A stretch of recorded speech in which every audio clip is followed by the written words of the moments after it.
ka ao amin'ny sokajy A2 ihany ny fanonona izany résultat izany a. Numéro 472 Nariandrainy Ferdinand. Numéro 474 voadingana ny numéro-ko. Botonilina tsy alefany. Numéro 475 Kotikely Narindra Maimboelika. Numéro 476 476. Numéro 506 Mama! Fananina lahy? Ah? Nanofo zary dada hoe nivaly ny baka. Ay, ka hivaly rariva mihitsy mo ioko. Zany ve? Raha tsy zany ve zany amoaka n'ity bafla nampiasana tamin'ny famadihana ty. Fa atao iny? Henona radio atsy atokotany atsy lesy. Henona ny resultat ny baka ny lisany io. Fa ahoana e? Ka inona fefa nasaina daholo anie ny mpiray tanàna fa asitsika fety milay be io. Taovy sere kosa nama. Sa ahoana e? Ahoana ny tokonay? Za io aza miasa loha. Hoe maninona? Hoe tsy azo mention ve?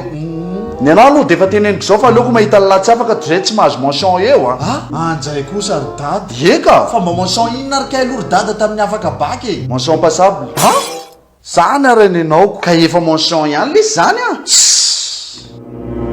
Da oara fa mba ho hita koa ny lara riva. Aza manao an'izany dada e. Passable zany mahibe ka. Eno ae. Ary dada tika tena intelligent be mihitsy taloha. De mba aiza zany ela io ny anao fianarana? Ino zao ny tena mbola tsy haiko a. Vakansy aloha zao e. Anao koafy ny vakansy am'izay. Inona? De menjasa tsara eo raha teo ane Blanche. Tsy azo. Teny zao lesy de efa mila fantarina zany a. Atao lao hoe inona mampatonga ny ankizy sasany diso filière reny. Manarakaraka namana fotsiny fa tsy fantany akory le izy. Zany a. Fa inona ka iny asa tianao atao rehefa vita fianarana? Mitiako ve? Ye. Ny na rehefa miasa brao fotsiny ry dada de tiako a. Miaraka am'le seza miodikodiny iny. Fa asa brao ohatrany ahoany? Le mikomkomande reny. Andriamanitso. De inona ny filière atao ry dada raha zay ny asa tiako? Eda bely ty e. Raha te ahita ela de ndana mandeha am'le salon des études universitaires am'le 22 sy 23 août zao. Ao amin'ny oriental international 67 hectares. Fa inona zany? Orientation lesy io a. Ao ahitana université be da be sady le ngeza. Na juste hitady centre de formation fotsiny ary ala de mety. Tery tonga de movola raha za fa hoany. Fa nga misy vitim-pidirana io fa gratuit e. Sady mbola misy bourse ho zaraina koa aneo e. Bourse inona?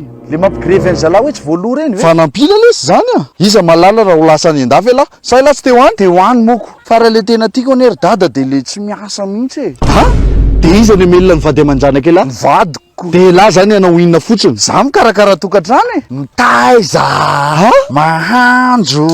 Mampinono. Iza ny ampinonony ty? Ity fotoana ity zany a de tsy natokana ho an'ny bachelier ihany fa na ho an'ireo izay mitady formation fotsiny azy na ireo hiandratra hatramin'ny doctorat na koa te hanohy fianarana any ivelany satria misy université maro avy any ivelany tonga manokana amin'io événement io. De zay e, azadino ny fotoanantsika fa tsisy vidim-pidirana ao sady isy fizarana bourse.